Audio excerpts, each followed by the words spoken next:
एके Vajpayee turf पर आप भी विपक्ष की खेल रहे हैं ना। फिर अब तो ये घोषित है, प्रधानमंत्री भले ही कहें गरीब, युवा, महिला, किसान, लेकिन जाति तो सच है। ये विपक्षी पार्टियों को कुछ सीखना चाहिए। ये जो 3 तारीख के बाद इंसिडेंट हुए हैं, लेकिन सीखने को तैयार नहीं है। अपने प्रतिद्वंदी से भी अगर कोई अच्छाई मिलती है, कोई ट्रिक मिलती है, कोई चीज़ मिलती है तो उसको स्वीकार करना चाहिए, सहज स्वीकार करना चाहिए। लेकिन आज की डिबेट में भी वही पुरानी बातें चले आ रही। अरे देखिए ना कैसे वो अपने सांसदों को विधायकी का चुनाव लड़ा देते हैं और उसके बाद सारा पासा पलट जाता है। नंबर 1।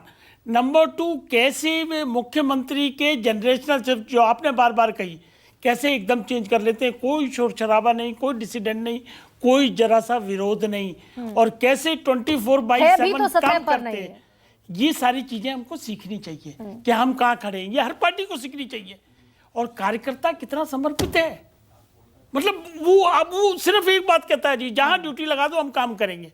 तो ये अनुशासन नहीं है तो और क्या है। अच्छा, राजस्थान में कल दिखेगा एके वाजपेयी अनुशासन या फिर कुछ? अरे ये तो वही होगा नहीं। अब क्या बताओ जी, अब क्या जीत के बताओ, अब क्या जीत के बताओ। अरे ये तो लगातार चल रहे हैं। अभी 2 स्टेट कर लिए, कल वो भी कर लेंगे। वो उसमें कोई सोचने की जरूरत ही नहीं है सोचने की। देखिए हुआ क्या है कि मध्य प्रदेश जीता, छत्तीसगढ़ जीता, राजस्थान जीता, लेकिन वो जीत के जो नतीजे आए तो नजर गई उनकी बिहार पे जहाँ 40 सीटें हैं, यूपी पे जहाँ 80 सीटें हैं। 120 सीटों पे अब सब बिल्कुल समग्र तरीके से विद्वान लोग बैठे हैं, तजुर्बेकार लोग बैठे हैं। यूपी में यादव के साथ प्लस होता है तो ये सरकारें बनती हैं। बिहार में यादव के साथ, यादव जाति के साथ प्लस होता है तो वहाँ सरकार लगातार 15-18 साल से 30 साल से चली आ रही है। ये मनोज यादव को क्यों बनाया है? आप ओबीसी तक कन्फाइन कर रहे हो। मैं उससे आगे जा रहा हूं कि ये मैसेज दिया यूपी और बिहार को कि हम यादव चीफ मिनिस्टर बनाया है हमने। तो कॉन्ट्राडिक्ट है ना एके वाजपेयी, ये तो स्वीकार कीजिए कि कॉन्ट्राडिक्शन है। हम कहते हैं हमारे लिए कोई जाति नहीं गरीब के अलावा। कोई कॉन्ट्राडिक्शन, जब चुनाव की बात करेंगे तो चुनाव की राजनीति चुनाव के तरीके से होगी, जाति पर और होगी। जब जाति की बात करेंगे ना जाति पर, जब जाति की बात करेंगे तो जाति उन्होंने गिना दी 4। गरीब की जाति 4 गिना दी, महिला गिना दी, और गिना दी, ऐसे 4 जातियां, महिला, युवा, और किसान गिना दी उन्होंने बाकायदा। 4 जाति उनके लिए, वो 4 जाति। लेकिन चुनाव की जब केमिस्ट्री होगी, जब कैलकुलेशन होगी तो इसी हिसाब से होगी। और ये उन्होंने मास्टर कार्ड खेला है, ये अभी इनको पता ही नहीं चला। ये अभी ओबीसी में लगे हुए हैं, जातिगत जनगणना में लगे हुए। अरे यादव मिनिस्टर बना दिए, चीफ मिनिस्टर उन्होंने बाकायदा खुले रूप से चुनौती देने के लिए अखिलेश यादव को और लालू यादव को, जो सबसे ज्यादा एग्रेसिव होने की कोशिश करते हैं। इसका जवाब ढूंढना पड़ेगा। जवाब है नहीं इनके पास। राजीव रंजन, जवाब है नहीं इनके पास, क्योंकि उन्होंने अपना टारगेट फिक्स कर लिया है। 60% वोट चाहिए हर कॉन्स्टिट्यूएंसी में, और उसके लिए पन्ना प्रमुख, बूथ कमेटियां, सबको डायरेक्शन दी और सब ने काम करके तो दिखाया। यहाँ पर दोनों राज्य बड़े महत्वपूर्ण हो जाते हैं, बिहार और उत्तर प्रदेश। मनोज सिंह काका भी और राजीव रंजन भी है। राजीव रंजन, मैं तो पिछले 2.5 महीने से 3 महीने से ये बात सुन रही हूं कि आपका 450 सीटों पर सीट शेयरिंग फॉर्मूला तैयार है, वो टेबल क्यों नहीं हो रहा है? लेकिन वो इधर मध्य प्रदेश से आपके बिहार के यादव और उत्तर प्रदेश के यादवों को साध रहे हैं। मुझे ऐसा नहीं लगता है इसका कोई लाभ बिहार और उत्तर प्रदेश में तो कम से कम होता हुआ नहीं दिखता है। इसलिए कि आयातित नेतृत्व से प्रेरणा लेने की कोशिश बिहार के यादव नहीं करने जा रहे। भारतीय जनता पार्टी को बिहार के यादव या उत्तर प्रदेश के यादव विरोधी मानते हैं और वो वोट बीजेपी के खिलाफ करेंगे। ये बिहार की राजनीति को और उत्तर प्रदेश की राजनीति को जानने वाले लोग जानते हैं। सबको कुछ कुछ वोट हर जाति के मिल जाते हैं, लेकिन जो जातीय आधार पर जो बिहार की राजनीति, ये इसको स्वीकार करने में कोई गुरेज नहीं होना चाहिए कि भारतीय जनता पार्टी के पास बिहार में भी काफी महत्वपूर्ण यादव नेता हैं, लेकिन लंबे समय से बिहार में वो कुछ अपना करिश्मा नहीं दिखा पाए हैं। तो लेकिन राजीव जी, एक सेकंड, एनडीए के साथ मिलकर आप चुनाव लड़े पिछली बार।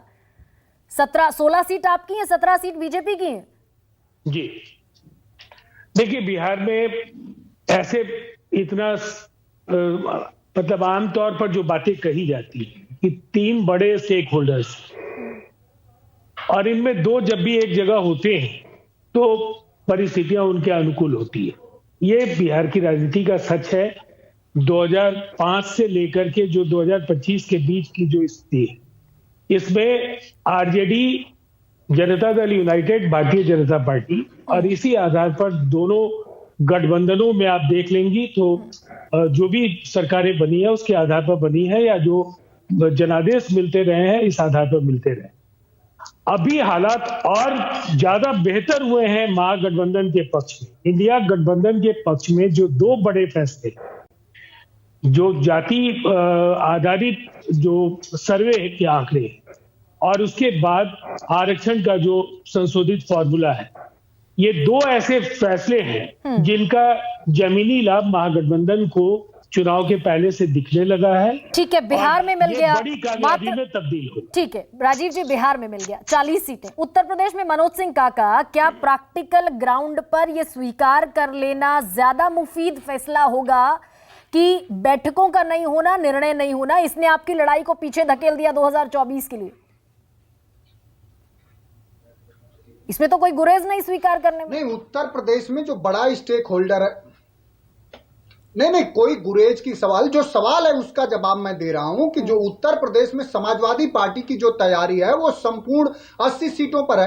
अगर हमारे नेता का आप कार्यक्रम अगर सरसरी निगाहों से आपका संस्थान देखता है, रोज उनके बयानों को चलाता भी है, अनवरत समाजवादी पार्टी वोट बढ़वाने से लेकर के और जो कमियां हैं, जो हमारे हम कहां फेल हो जाते हैं उस पर काम कर रही है। हमारे नेता अभी विगत दिनों बनारस गए थे, चंदौली गए थे, आज कल फिरोजाबाद हैं, आज उधर पश्चिम उत्तर प्रदेश, रोज आए दिन कार्यक्रम हो रहा है। तो हम लोग काम कर रहे हैं। और समाजवादी पार्टी, फिर आपको कह रहा हूं कि समाजवादी पार्टी ही उत्तर प्रदेश में भारतीय जनता पार्टी को हरा करके और इस देश में भारतीय जनता पार्टी को सत्ता से बेदखल करेगी। जिस दिन मनोज सिंह काका, प्रदेश में मनोज सिंह काका 62 सीटें, उसी दिन 62 सीटें हैं बीजेपी की, आपके पास 3 है, कांग्रेस के पास 1 है।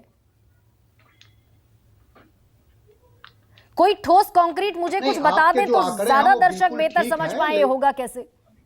नहीं मैं आंकड़ों पे जा रहा हूं, मैं आंकड़ों पे जा रहा हूं। अगर उत्तर प्रदेश में विधानसभा 2022 सबसे जो अभी हाल ही में जो चुनाव संपन्न हुए वो विधानसभा का हुआ है, हमने 125 सीटों पे विजय हासिल की। अगर उन्हीं आंकड़ों को आप देख लिया, और आजकल जो राष्ट्रीय अध्यक्ष जी का जो विमर्श है, उनका विमर्श प्रतीकात्मक प्रतिनिधित्व देने का नहीं है, बल्कि अखिलेश यादव का जो पीडीए का विमर्श है वो शैक्षणिक, संस्थानिक, न्यायिक, आर्थिक, सामाजिक सब तरह का उनको अधिकार देने का है। और उसको उत्तर प्रदेश का नौजवान, किसान, माताएं, बहनें सब समझ रही हैं। और उसी से भारतीय जनता पार्टी आज बेचैन है। जो विधानसभा में आपने 125 जीत ली मनोज सिंह काका, एक सेकंड, विधानसभा में 125 जीत लेंगे, इससे ये कैसे तय हो गया कि 80 सीटों में से आप मेजॉरिटी सीट ले आएंगे? 2018 में एमपी, राजस्थान, छत्तीसगढ़ सब कांग्रेस जीत कर ले गई थी। 2019 में क्लीन स्वीप कर दिया भारतीय जनता पार्टी ने। तो विधानसभा लोकसभा तो अलग है ना। ये भी बिल्कुल अलग है, लेकिन इस देश के लोगों ने जाना ना, इस देश के लोग अब जानना चाह रहे हैं। वही तो मैंने सवाल किया कि जो भारतीय जनता पार्टी सबकी कहती है कि सबका साथ सबका विकास, उस भारतीय जनता पार्टी में उत्तर प्रदेश में 5 एग्रीकल्चर विश्वविद्यालय के कुलपति एक ही जात के क्यों बोलते हैं? असिस्टेंट प्रोफेसर की भर्ती होती है तो एक ही जात की क्यों होती है? उत्तर प्रदेश के सारे संस्थानों में ठेका करने वाले लोग सिर्फ मुख्यमंत्री के ही जात के क्यों होते हैं? मुख्यमंत्री के ही जात के सारे अपराधियों को क्यों खुली छूट है? ये तो उत्तर प्रदेश का 90-95% जनमानस देख रहा है ना। अखिलेश यादव के बनाए, आज भी अखिलेश यादव के बनाए एक्सप्रेसवे पे चलता है, अखिलेश यादव के बनाए मेट्रो से चलता है, अखिलेश यादव के बनाए स्टेडियम में दुनिया भर का अंतरराष्ट्रीय क्रिकेट मैच होता है। तो वो तो जानना चाह रहा है ना कि डबल इंजन की सरकार का सरोकार क्या है? सिर्फ साढ़ों को बढ़ा देना, सिर्फ नफरत को बढ़ा देना। इसलिए वो अखिलेश यादव के और समाजवादी पार्टी के विमर्श के साथ है। और समाजवादी पार्टी भारतीय जनता पार्टी को सबसे कम सीटों पर उत्तर प्रदेश में ले आएगी। कितना क्लेम है आपका मनोज सिंह काका?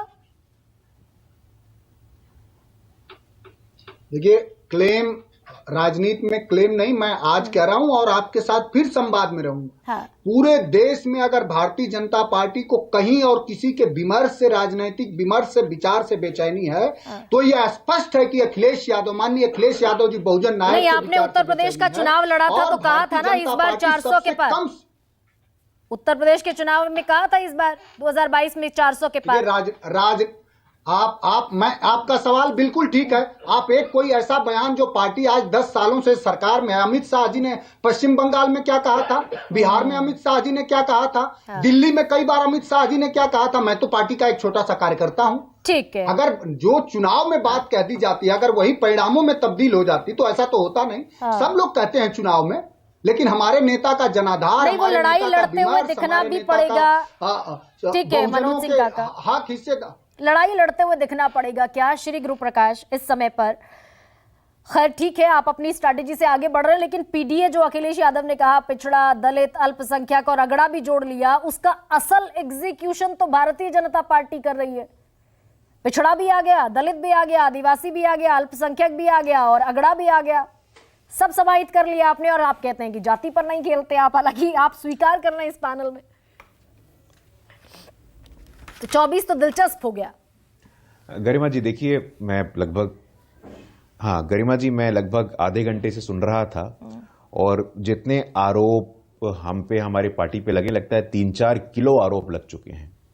तो अगर 30 सेकंड से ज्यादा का समय दीजिएगा तो उन आरोपों को मैं प्रयास करूंगा जवाब दे पाऊं। मध्य प्रदेश के संदर्भ में हमारे कांग्रेस के साथी ने कहा था कि मध्य प्रदेश में गरीबी है। आज के एक्सप्रेस में बड़ा अच्छा आर्टिकल आया है, इक्रियर के प्रोफेसर हैं अशोक गुलाटी जी। उन्होंने आंकड़ा रखा है कि मध्य प्रदेश में 2005 से लेकर के 2023 तक जो एग्री जीडीपी का ग्रोथ रहा है वो एनुअल ग्रोथ रेट 7% का रहा है और राष्ट्रीय ग्रोथ रेट 3% का रहा है। ऐसे बहुत सारे आंकड़े हैं। आपने लाडली लक्ष्मी योजना में 1500 प्रॉमिस किया था, हमने 1250 किया था। तो ये कह देना कि मध्य प्रदेश की जनता को बना दिया, मध्य प्रदेश की जनता ने ये स्कीम, देखिए जनता जो होती है वो जनार्दन होती है, वो आपको देखती है, परखती है, नापती है, फिर कुछ बोलती है, पहला। दूसरा, आपने भी और हमारे वरिष्ठ पत्रकार ने कहा, 2 शब्दों का आपने उपयोग किया जिससे मुझे आपत्ति है और आपत्ति को मैं यहां दर्ज कराना चाहता हूं।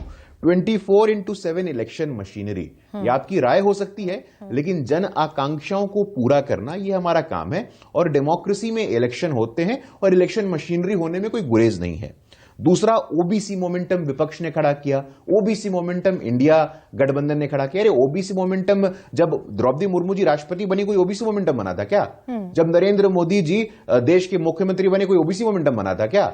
इसलिए जब बिहार में 2 डिप्टी सीएम अति पिछड़े वर्ग से आए, वो ओबीसी मोमेंटम बना था क्या? तो कोई इतना बड़ा श्रेय दे देना, मुझे लगता है ये ठीक नहीं है। जनता दल यूनाइटेड के वरिष्ठ साथी हैं, यहां बैठे हैं, उनके उम्मीदवार खड़े हुए थे मध्य प्रदेश के विधानसभा चुनाव में, कितनी वोटें आई थी? 48 वोट, 50 वोट, 70 वोट, ये तो स्थिति है इनकी। समाजवादी पार्टी के हमारे साथी लंबी चौड़ी बातें कर रहे थे। देखिए, जिस पार्टी ने प्रमोशन में आरक्षण ना मिले उसके लिए प्रयास किया, जिस पार्टी ने बहन मायावती जी को अपमानित किया, जिस पार्टी ने बाबा साहेब अंबेडकर को अपमानित किया, जो पार्टी एक व्यक्ति के आगे सोच तक नहीं सकती है, वो पार्टी हमारा क्या मुकाबला करेगी? लेकिन गरिमा जी, इन सब बातों के बाद में अब क्योंकि 24 की तस्वीर है हम और ये मुख्तलिफ इसमें नहीं है, कांग्रेस में भी दिल्ली से तमाम चीजें तय होती हैं, बीजेपी में भी दिल्ली से तमाम चीजें तय होती हैं, लेकिन अब क्योंकि 2024 की लड़ाई बड़ी दिलचस्प मुहाने पर खड़ी है, इसीलिए तमाम जो राजनीतिक पंडित हैं वो इसके चलते अपने कयास, अपने अनुमान, तमाम चीजें लगाते हैं। एक छोटे से ब्रेक पर हम जा रहे हैं। सबसे बड़ा सवाल में फिलहाल इतना है, आप इजाजत दीजिए। सबसे बड़ा सवाल